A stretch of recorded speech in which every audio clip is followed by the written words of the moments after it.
balik lagi dengan Natasha di episode Live in Korea.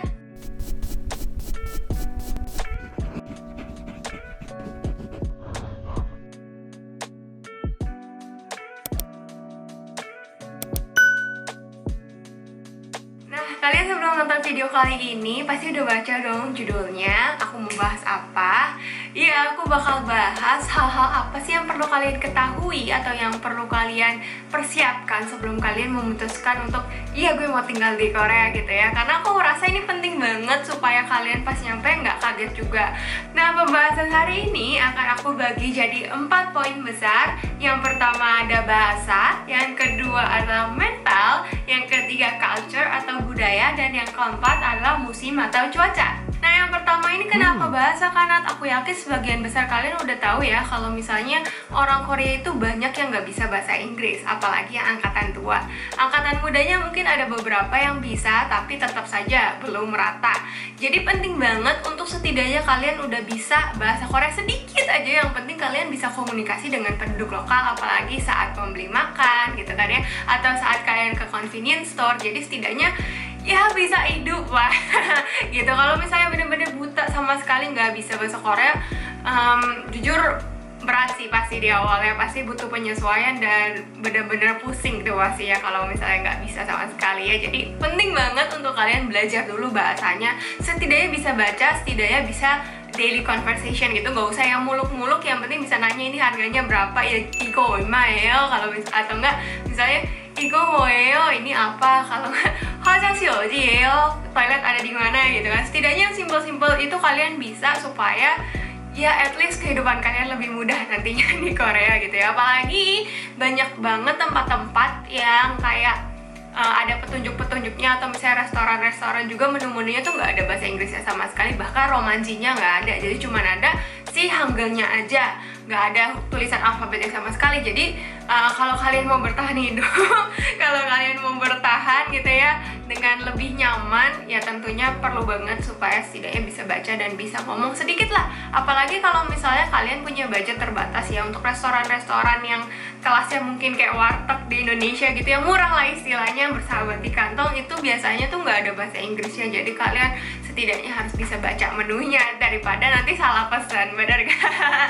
Nah, yang kedua itu ada yang namanya mental. Kenapa aku bilang di sini mental? Kalian tuh harus siapin banget mental kalian sebelum kalian memutuskan untuk tinggal di Korea. Kenapa? Karena society di Korea tuh sangat kompetitif. Mereka tuh bener-bener kayak keras banget kehidupannya. Jadi kalau misalnya kalian ke Korea dengan tujuan untuk mau kuliah ataupun mau kerja, itu kalian harus bener-bener siap-siap, harus bener-bener ready untuk bisa ikut lomba gitu bareng mereka istilahnya.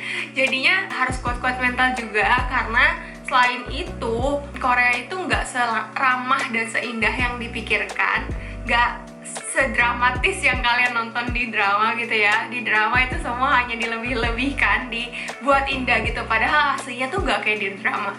Banyak kejadian-kejadian yang dimana orang lokal juga nggak mau tolong ketika kita susah gitu, karena mereka nggak kenal. Mereka tuh nganggepnya kalau nggak kenal ya apa urusan gue gitu. Kayak temen aku waktu itu pernah jatuh di subway, di station subway, dan bener-bener dia jatuh duduk nggak bisa bangun karena kesleo kakinya dan nggak ada yang nolongin. Akhirnya dia bener-bener duduk sampai agak mendingan, baru dia bangun, baru dia pulang ke rumah gitu. Orang Korea itu individualis yang bener-bener lu gue. Jadi kalau bukan urusan gue nggak mau ikut campur gitu. Jadi emang banyak sekali kejadian seperti itu, makanya harus siap-siap mentalnya, udah siap-siap tahu juga, karena kalau enggak nanti kan kecewa gitu ya, nggak kayak di drama gitu. Di drama kan orangnya ramah-ramah, saling bantu gitu ya, tapi aslinya itu nggak seperti itu guys. Jadi kalian harus tahu dulu society-nya tuh seperti apa sebelum kalian bisa untuk masuk. Kemudian ini nyambung ke poin yang ketiga ya, karena kalau misalnya kalian udah tahu culture-nya, itu juga bantu kalian untuk siapin mental kalian sebelum berangkat ke Korea ya. Culture-nya apa aja sih yang biasanya bikin orang asing kaget? Itu yang pertama tadi yang aku udah sempat sebutin, yaitu individualis. Kemudian yang kedua adalah budaya pali-pali. Mungkin kalian udah sering denger, iya orang Korea tuh pali-pali, cepet-cepet. Cuman kalau misalnya kalian belum bener-bener pernah ada di Korea tuh, pali-pali Korea next level banget guys. Jadi bener-bener yang kayak semuanya harus tak cepet banget. Apalagi kalau misalnya kalian kerja ya, kalian kerja itu semuanya harus bener-bener tertata dan sesuai dengan speed mereka. Selain itu juga kayak orang-orang jalan di jalanan itu juga cepet banget. Jadi kalau misalnya kalian jalannya lambat atau misalnya kalian sambil pegang HP di jalan, itu bisa aja kalian ditabrak orang dari belakang gitu.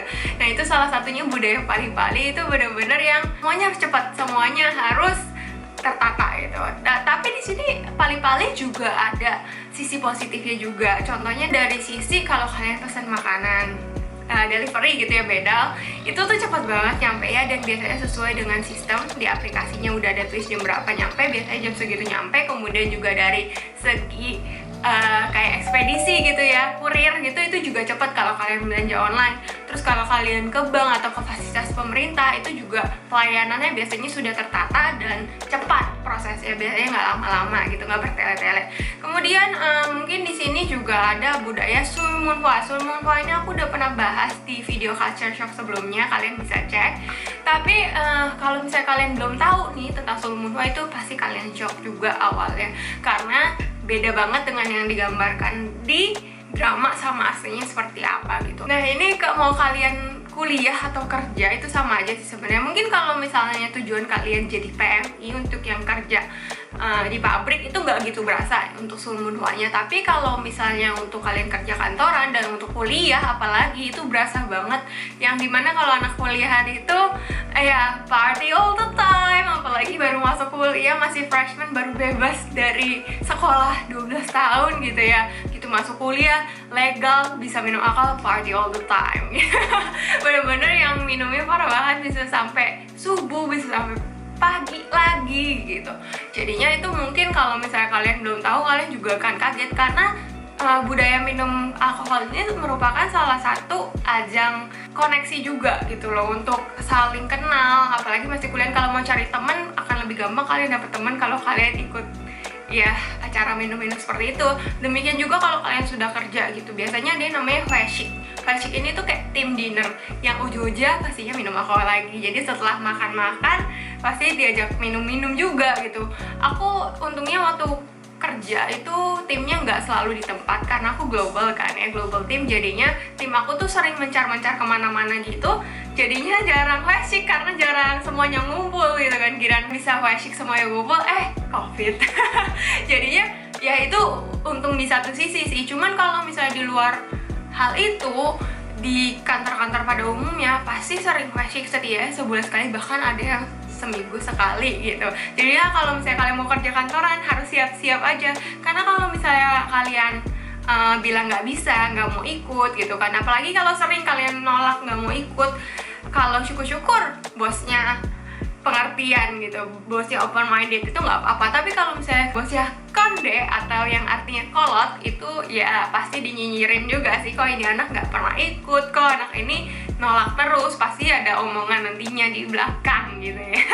Nah jadi kalian harus siap-siap dulu nih budaya-budaya ini. Selain itu mungkin ada juga yang namanya banmal dan jondaetmal. Di Korea itu ada bahasa tinggi dan bahasa rendah gitu, bahasa sopan dan bahasa tidak sopan. Yang biasa sebenarnya dibilang nggak sopan juga enggak sih, lebih tepatnya bahasa formal dan informal gitu. Di Indonesia kan nggak ada ya bahasa kayak gitu. Kita mau ngomong sama atasan, mau ngomong sama bawahan, mau ngomong sama teman, mau sama orang asing, itu semua sama bahasanya, paling cuma nadanya aja beda kan ya. Kalau di Korea tuh nggak ada jondaetmal. Jondaetmal itu pun ada yang tinggi, ada yang rendah, ada juga yang namanya banmal. Banmal ini yang informal gitu. Jadi kalau misalnya kalian kuliah atau kerja, kalau misalnya kuliah mungkin saat ngomong ke profesor gitu kalian nggak boleh tuh pakai banmal, pasti ntar dicap tidak sopan. Di kampus pun kalau misalnya sama senior nggak boleh tuh pakai banmal, jadi harus pakai yang jondaetmal. Tapi mungkin jondaetmal yang rendah itu nggak apa-apa, yang tambah yuk doang di bawahnya. Kalau sama profesor kalau udah deket mungkin bisa pakai yo, tapi kalau misalnya belum deket masih pakai semida yang belakangnya gitu.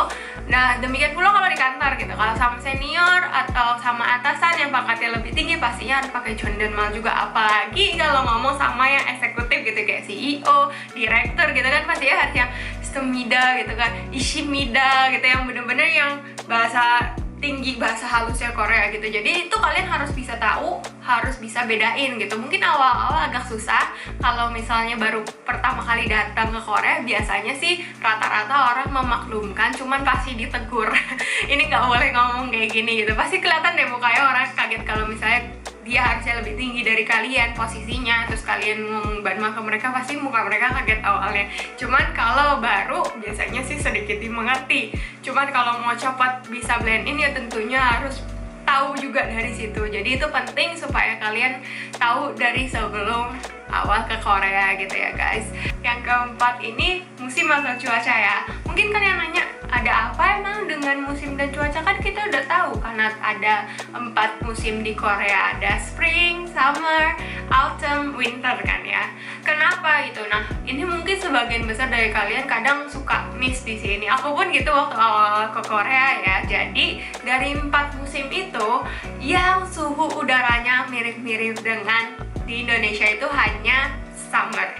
Jadi bisa dibilang kalian akan pakai baju-baju hangat, baju-baju tangan panjang itu almost kayak 75% sepanjang tahun.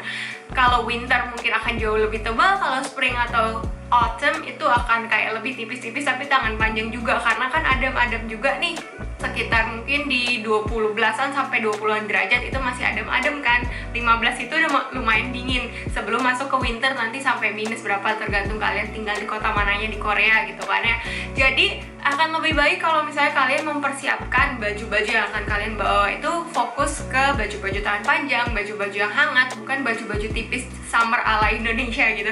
Jadinya kalau misalnya kalian terlalu banyak bawa baju summer yang tangan-tangan pendek, yang kaos-kaos gitu, ujung-ujungnya dipakainya cuman kayak beberapa bulan aja, habis itu harus masuk koper lagi karena sisanya dingin, gak mungkin bisa pakai kaos-kaos gitu doang. Kecuali kalau misalnya kalian memang kuat dingin ya. Aku sih jujur aku gak kuat dingin, aku gampang kedinginan orangnya. Kayak kalau aku lihat teman-teman aku misalnya masih early autumn atau late spring itu kan udah mulai anget ya, dan mereka masih bisa pakai kaos gitu. Kalau aku sih biasanya masih dingin, jadinya kadang masih pakai jaket lagi atau masih pakai cardigan lagi. Kayaknya akan lebih baik gitu kalau misalnya kalian bawa bajunya lebih ke baju yang hangat gitu ya, tangan panjang atau cardigan atau jaket gitu, dibandingkan bawa-bawa baju summer yang kaos-kaos gitu. Kalau aku sih ya karena aku gak makan kedinginan, jadi aku gak banyak pakai kaos-kaos atau baju-baju tipis waktu di Korea, karena ya tahu sendiri gitu.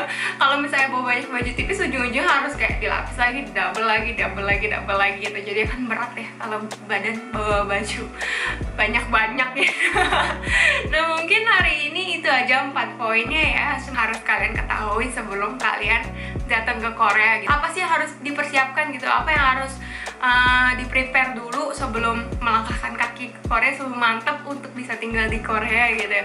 Semoga video hari ini bisa bermanfaat buat kalian, bisa jadi pelajaran juga buat kalian. Terima kasih buat teman-teman yang udah nonton. Jangan lupa untuk subscribe channel aku, nyalain loncengnya, dan juga thumbs up today's video. Kalau kalian punya komentar mengenai video ini, atau kalian punya tambahan mungkin yang aku skip, atau kalian punya request, kalian punya kritik dan saran buat aku juga, kalian bisa tinggalkan komentar di bawah. Dan jangan lupa juga untuk follow Instagram aku @natasha.js biar kita bisa ngobrol-ngobrol lebih lagi di Instagram, oke? Thank you guys once again for watching. I'll see you guys on my next video. Bye!